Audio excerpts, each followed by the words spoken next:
भारत का वन्य जीवन बहुत बड़े दबाव में है। चलिए समझते हैं कि हमारी वाइल्ड लाइफ किन मुश्किलों से गुजर रही है। तो शुरुआत करते हैं एक खामोश चेतावनी से।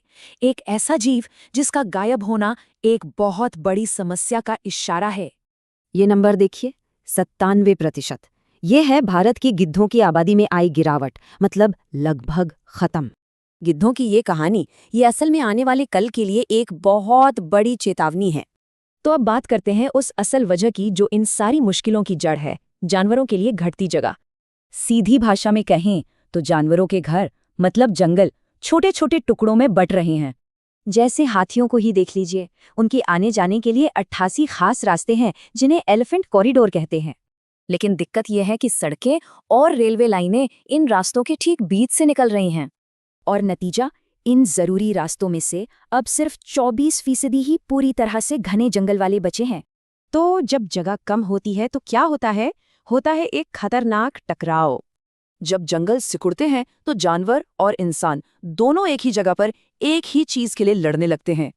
और इस बढ़ते टकराव का एक और खतरनाक नतीजा है अवैध वन्य जीव व्यापार को बढ़ावा मिलना। इस ट्रेड में कई जानवरों को निशाना बनाया जाता है। बाघ, गैंडे, हाथी और पेंगोलिन जैसे कई जीव। आपको पता है, पेंगोलिन दुनिया में सबसे ज्यादा तस्करी किए जाने वाले जानवरों में से एक हैं।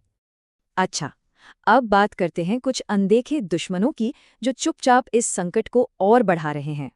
क्या कभी बंगाल का आतंक के बारे में सुना है? ये कोई जानवर नहीं बल्कि एक पौधा है। इसका नाम है जलकुंभी। ये इतनी तेजी से फैलती है कि नदियों और तालाबों का दम घोंट देती है। पर ये अकेला छिपा हुआ खतरा नहीं है। चलिए एक बार फिर गिद्धों की कहानी पर लौटते हैं।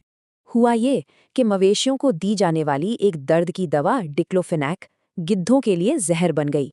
और इन सब के ऊपर है क्लाइमेट चेंज, जो हर इकोसिस्टम पर अलग अलग तरह से असर डाल रहा है। तो ये सारी चीजें मिलकर एक ऐसी स्थिति बना रही हैं जहां पूरा का पूरा संतुलन दांव पर है।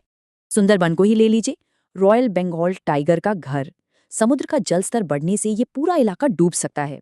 तो सबसे बड़ा सवाल यही है, जब घर छोटे हो रहे हैं और खतरे बढ़ रहे हैं, तो क्या ये नाजुक संतुलन बना रहेगा?